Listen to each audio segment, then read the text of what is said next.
Um rio que é uma das principais rotas comerciais da Amazônia. Um rio que abriga diversas comunidades em suas margens com modos de vida moldados pela água. Um rio que está quase 3 metros mais baixo do que se esperava e que é um dos retratos mais nítidos de uma seca que se espalha por todo o país. Meu nome é Antônio Mami e esse aqui é o Durma Com Essa, o podcast de notícias do Nexo.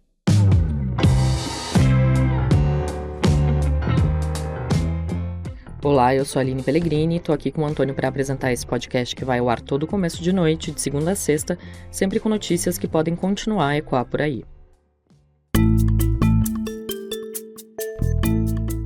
Terça-feira, 3 de setembro de 2024.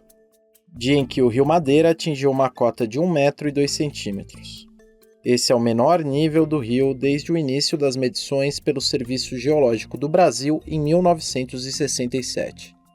O nível esperado para o Rio Madeira a essa altura do ano era de algo em torno de 3,80 m, ou seja, quase 3 metros acima do nível atual.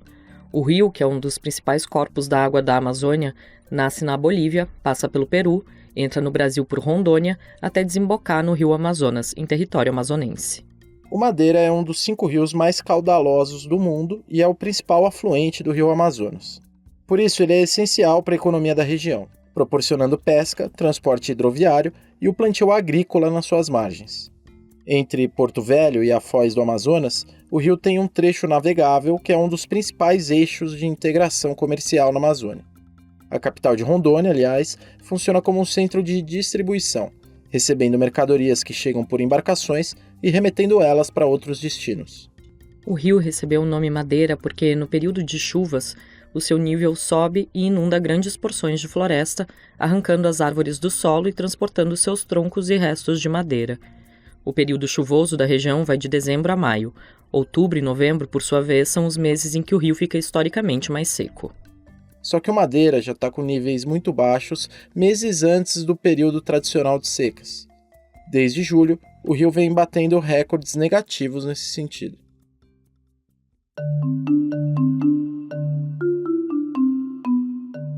Porto Velho está há mais de 3 meses sem precipitações significativas.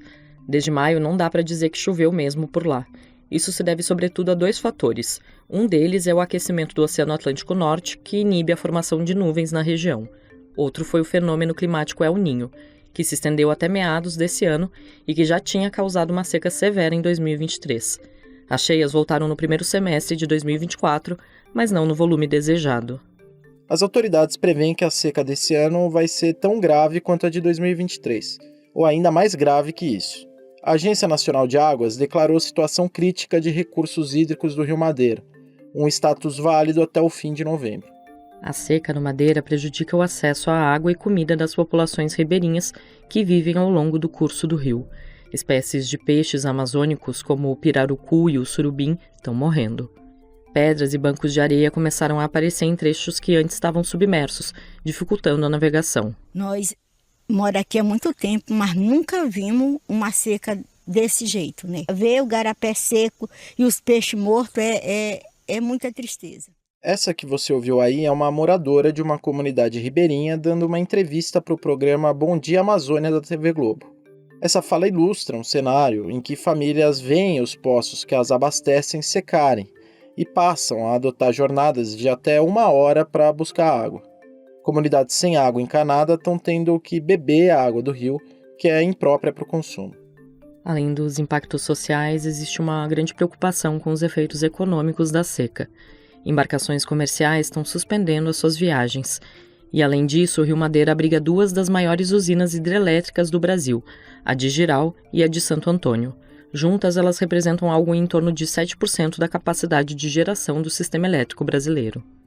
São efeitos que podem se espalhar pelo Brasil. Em 2023, o baixo nível do Rio Madeira levou à paralisação da hidrelétrica de Santo Antônio e ao desligamento do chamado Linhão do Madeira, que leva energia de Rondônia até Araraquara, no interior de São Paulo. A preocupação com o fornecimento de energia elétrica não é uma exclusividade do que está se passando com o Rio Madeira. Rios em todo o país estão em níveis historicamente muito baixos. O operador nacional do sistema elétrico já anunciou a ativação de termoelétricas para suprir a demanda, um reflexo de uma seca generalizada e sem precedentes.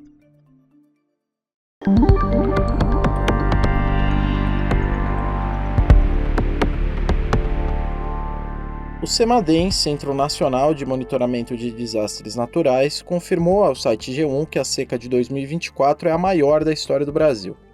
Nunca houve uma estiagem em extensão tão grande no território nacional. Mais de um terço do país vive problemas sérios associados à falta de chuvas, e o único estado que não sofreu com a falta delas no ano foi o Rio Grande do Sul, que, como se não bastasse, viveu enchentes trágicas em maio. Além do El Niño e do aquecimento do Atlântico Norte, que são fatores que contribuíram para a seca no norte, outras partes do país sofrem com bloqueios atmosféricos que impedem o avanço de frentes frias vindas do sul e com isso fazem as chuvas rarear. Segundo meteorologistas ouvidos pelo G1, o cenário deve piorar. Ainda tem estação de seca no norte e a chuva esperada para depois deve vir mais fraca do que o normal. Também não são claros quais podem ser os impactos do Laninha, fenômeno oposto do El Niño, que já começou a se formar e que pode trazer mais chuvas para o país. Não se sabe se essas precipitações vão acontecer num nível suficiente para reverter os estragos causados pela estiagem no Brasil. Para além dos fenômenos atmosféricos, a seca acontece num mundo que passa por mudanças causadas pela atividade humana, em que eventos climáticos extremos se tornam cada vez mais frequentes. Um estudo da rede de cientistas World Weather Attribution apontou que a seca de 2023 na Amazônia foi 30 vezes mais provável por causa das mudanças climáticas. Em condições normais, seria um evento previsto para ocorrer a cada 350 anos, e que agora se repete, um ano depois, com previsão de ser pior ainda. O Durma com essa volta já.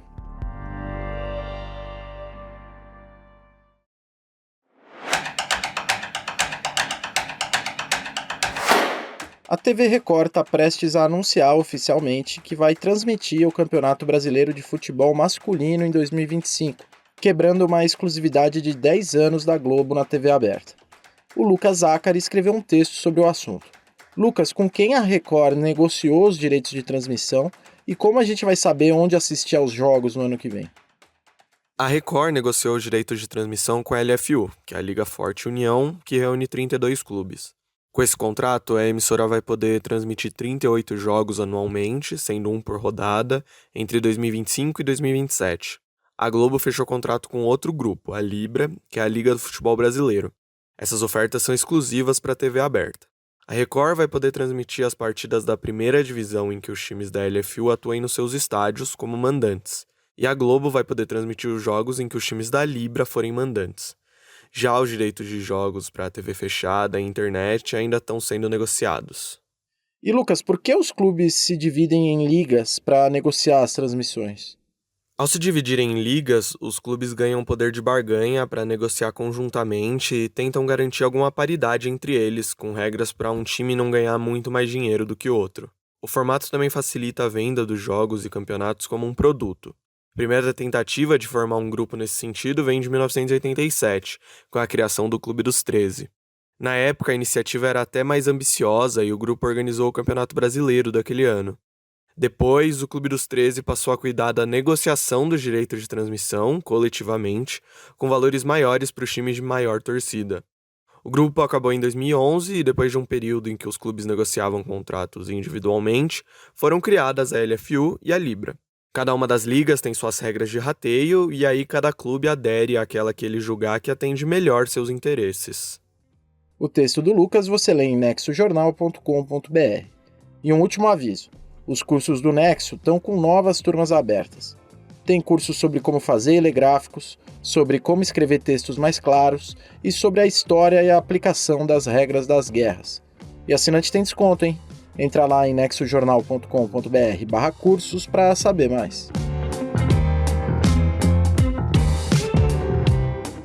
Da seca no Rio Madeira até os direitos de transmissão do Campeonato Brasileiro, durma com essa.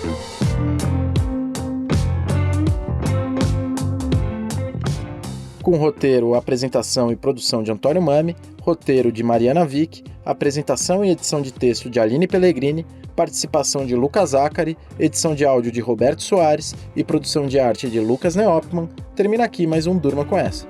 Até amanhã!